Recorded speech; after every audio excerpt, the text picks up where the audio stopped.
Herkese merhabalar, ben Huri. Huri Metek Mutfak'ta kanalıma, mutfağıma hoş geldiniz. Hamur yoğurmak yok, açmak yok. Kolay patlıcanlı pizza tarifi hazırlıyorum. Yapımı gerçekten çok kolay. Evet, 5 adet şöyle küçük boy patlıcanlarım var. Keserek temizliyorum. Evet, patlıcanları çok ince olacak şekilde şerit halinde keselim.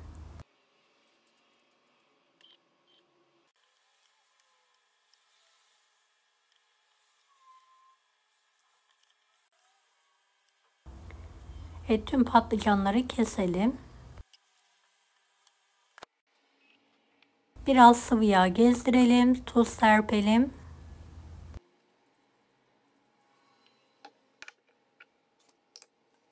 Kırmızı toz biber, biraz kekik.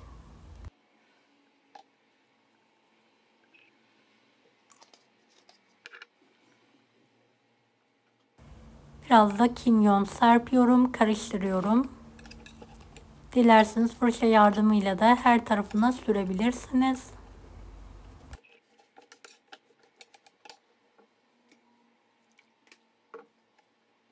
Evet, kenarda bekletelim. 5 adet tam yumurta.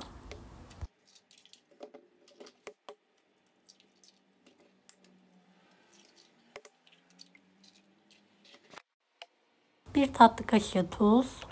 Karıştıralım.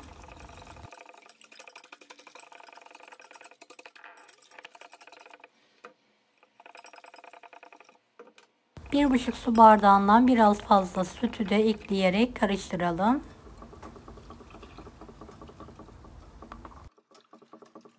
2 su bardağı un.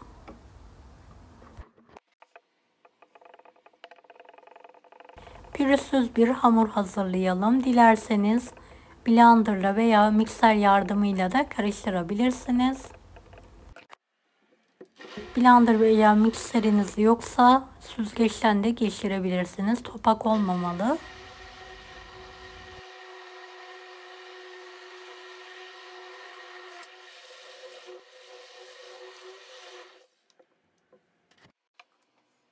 Biraz kekik, kırmızı pul biber ekliyorum. Biraz nane. Karıştıralım. Çok az da kabartma tozu.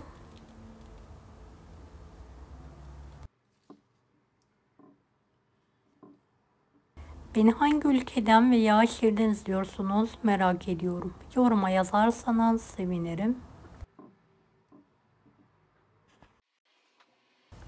Tepsiye fırın kağıdı serelim. Çok az yağ ile her tarafını yağlayalım.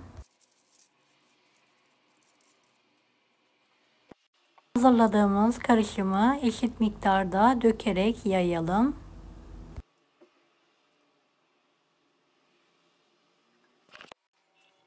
Evet, patlıcanları videodaki gibi dizelim.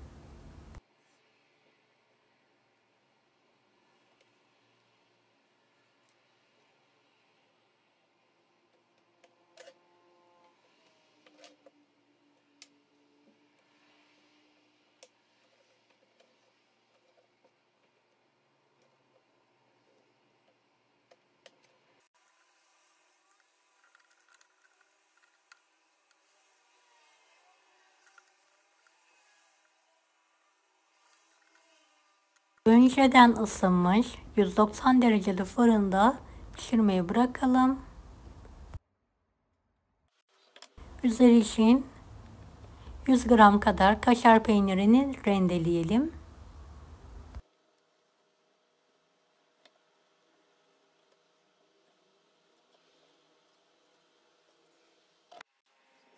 ...15-20 dakika sonra fırından çıkardıktan sonra üzerine kaşar peyniri serpelim ve tekrardan fırına verelim.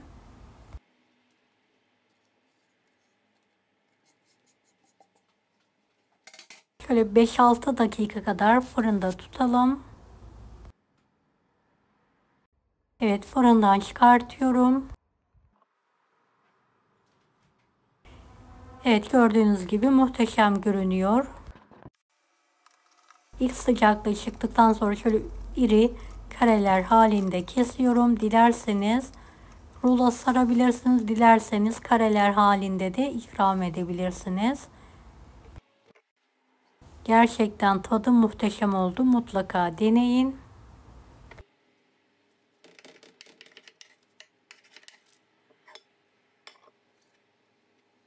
Saatlerce hamur yoğurmak, açmak yok, gördüğünüz gibi çok pratik.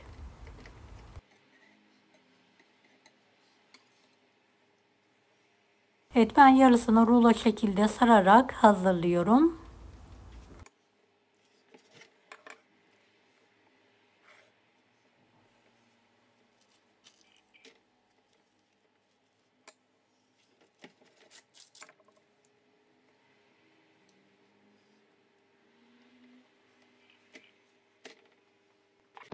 Dilerseniz bu şekilde rulo şeklinde ikram edebilirsiniz veya kareler şeklinde de ikram edebilirsiniz.